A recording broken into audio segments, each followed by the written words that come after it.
sad turn of events that transpired today there in Gauteng. But just to start with, Mongezi, I understand that you were on the scene.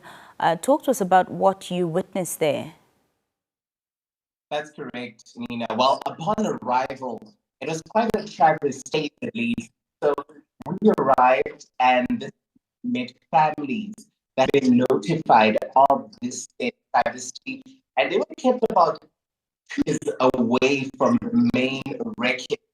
So what we understand is that they want to track a side tipper, which usually carries coal, and what we learned from conversations with families, witnesses, is that this truck was in its lane and the scholar transport was carrying 18 people, one being the driver, and 17, meaning that it was overloaded because it was supposed to carry 14.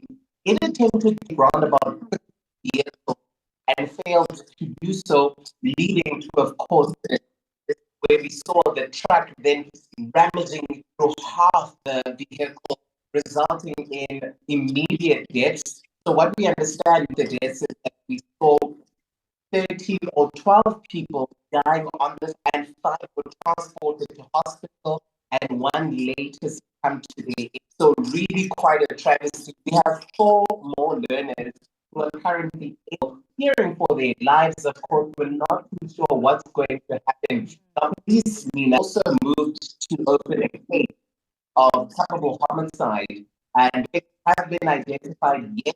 But as you can imagine, the driver of the truck and the driver of the truck have been identified as persons of interest. They have not been charged. They are also in hospital receiving medical treatment. So the driver currently is also in hospital. Is that what I heard you say?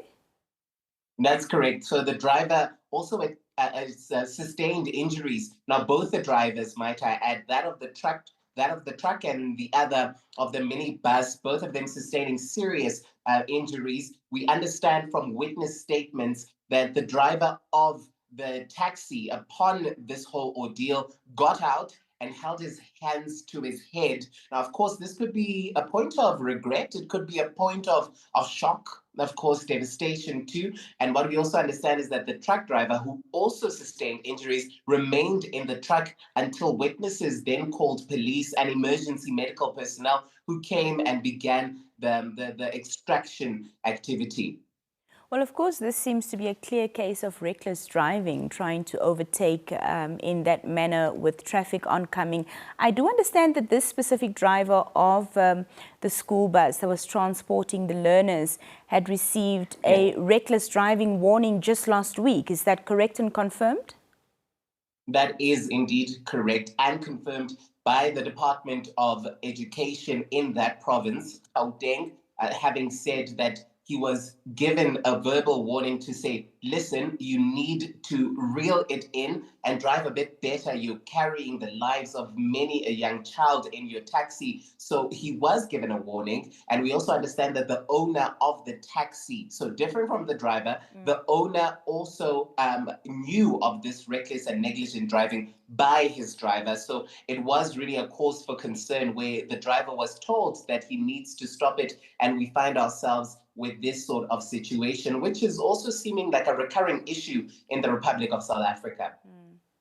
Well, Mongezi, we did see, of course, some footage on social media, and it seemed that the parents got wind of the accident almost as soon as it happened, because by the time they arrived on the scene, you know, the police and the paramedics and medical staff was not able to have,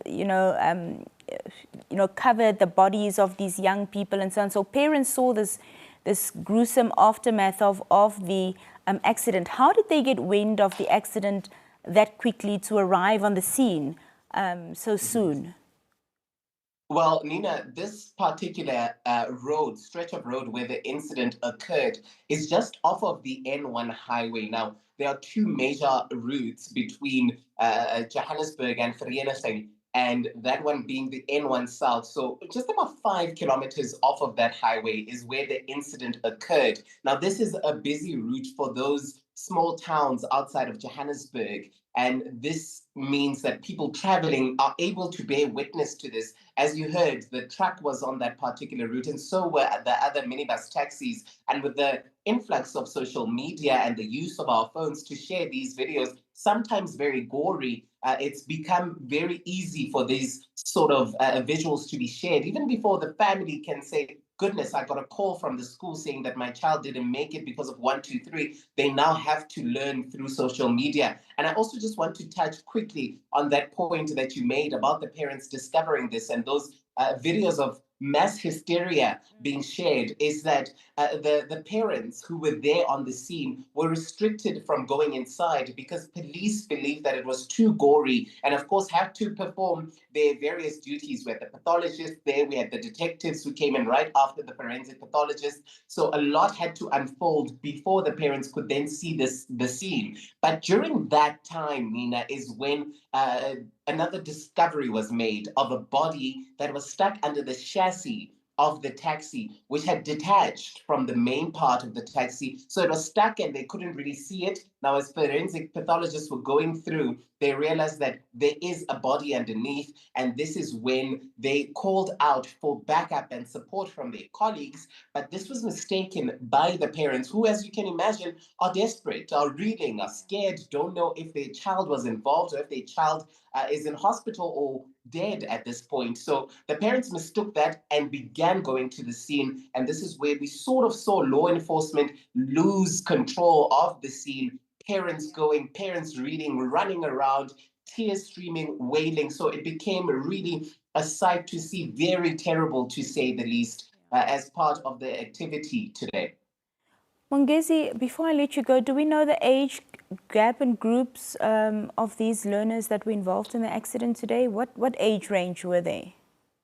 Right. Well, Nina, it's quite a vast array. As I said earlier, that the truck, or rather the minibus scholar, was the scholar minibus, got that one wrong, was overloaded. This being that they were learners from about 4 different high schools and primary schools. So that's 5 schools, all kept in this one mini scholar transport vehicle. And this is where the issue then came about, is that now forensics and post-mortem results, etc., will then try and give us the clearer concept of who exactly was there and why was it overloaded. Some of the learners not registered to travel in that particular vehicle, causing more confusion, as police can't just say, we have a list that we can run by because it was overloaded. We're not too sure how many people were supposed to be there. So really throwing police and investigations off. We don't have a clear assessment, but what I can confirm for a fact is that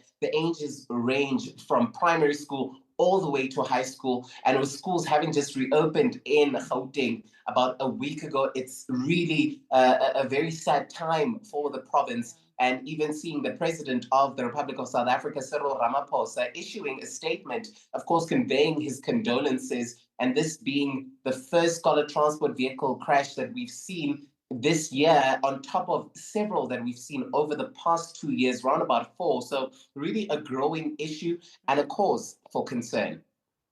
Mongezi, we appreciate your time and thank you so much for speaking to us this evening. And of course, our condolences go out to the parents and the family members of these young learners. Thank you. Well, that was Mongezi.